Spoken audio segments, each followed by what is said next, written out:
Nah, jadi untuk hari ini saya akan melakukan pengontrolan pada tanaman padi saya ini ya teman-teman.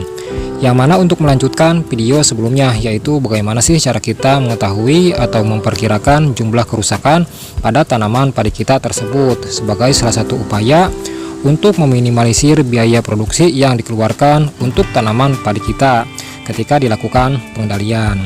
Dengan cara membandingkan lebih besar mana antara jumlah kerusakan yang ditimbulkan oleh OPT tersebut dengan biaya yang dikeluarkan ketika dilakukan pengendalian.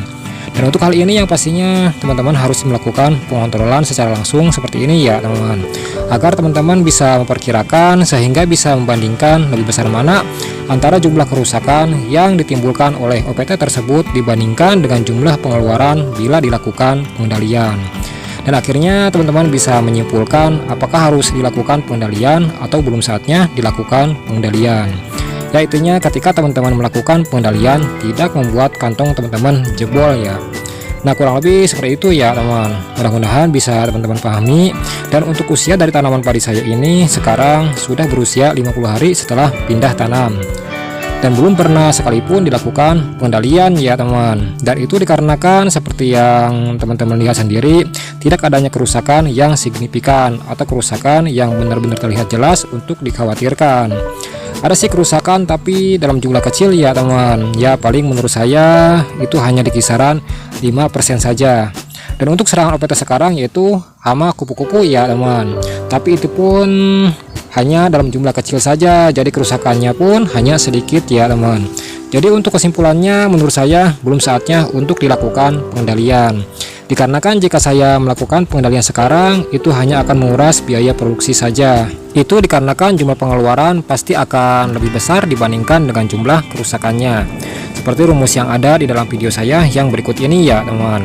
Nah, berarti bisa disimpulkan irit juga ya teman, secara si tanaman padi saya yang sudah berusia 50 hari setelah pindah tanam ini tapi belum sekalipun dilakukan penyemprotan dalam pengendalian OPT yang mengganggu tanaman padi saya ini. Nah, untuk selanjutnya saya akan kembali melakukan pengontrolan ya teman pada tanaman padi saya ini di video berikutnya. Nah, untuk hari ini saya akan kembali melakukan pengontrolan ya teman pada tanaman padi saya ini. Dan ternyata untuk pengontrolan kali ini ditemukan kerusakan yang disebabkan oleh hama putih palsu ya teman, atau ulat kremeng. Yang mana hama ini merusak daun dari tanaman padi saya ini. Seperti yang teman-teman lihat sendiri, jika sudah banyak sekali daun yang rusak ya teman. Dan yang pastinya ini akan mempengaruhi baik pertumbuhan maupun hasil dari panen kita nantinya.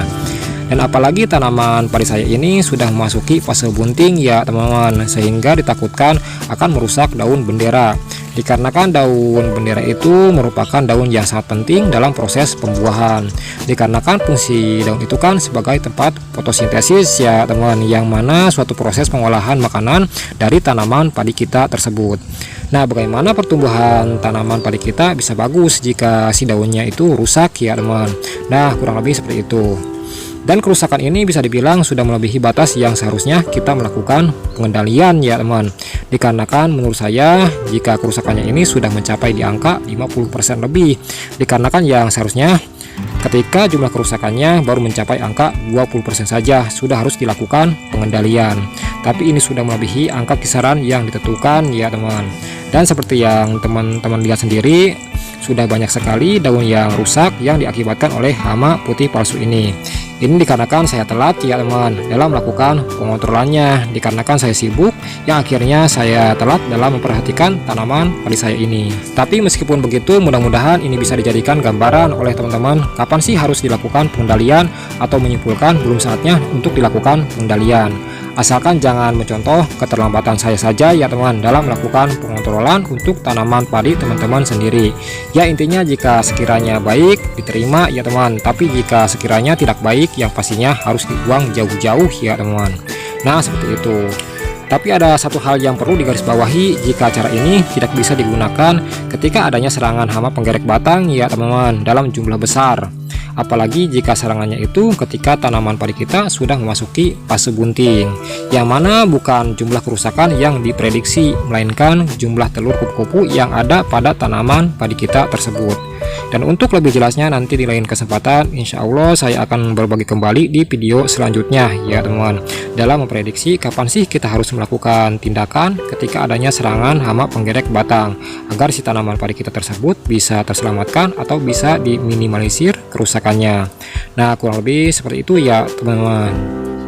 Nah jadi untuk hari ini saya akan melakukan penyemprotan ya teman-teman untuk mengendalikan hama putih palsu ini, yang mudah-mudahan meskipun telat tapi masih bisa diminimalisir kerusakannya.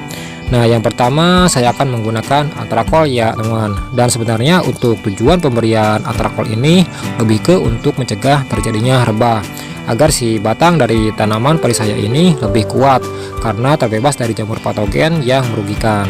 Dan untuk lebih jelasnya teman-teman bisa menyimaknya di video saya yang berikut ini.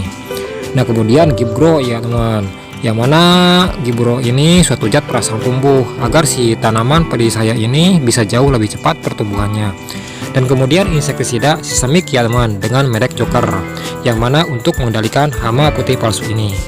Nah kurang lebih seperti itu ya teman cara saya untuk mengetahui jumlah kerusakan pada tanaman padi saya ini, dan yang pastinya harus dilakukan pengontrolan secara langsung pada tanaman padi kita tersebut. Dan jika semua cara saya ini dinilai baik untuk dipraktekkan ya silahkan dipraktekkan ya teman, tapi sebaliknya jika kurang baik bahkan tidak baik sama sekali yang pastinya jangan. Dan perlu diingat juga jika semua cara ini merupakan hasil dari pengalaman saya sendiri dalam bertani, dan mudah-mudahan bisa teman-teman pahami, dan selebihnya mudah-mudahan bisa memberikan manfaat untuk teman-teman semuanya. Amin ya Allah ya Rabbal Alamin. Nah kurang lebih seperti itu ya teman. Salam sukses dan salam satu lumpur.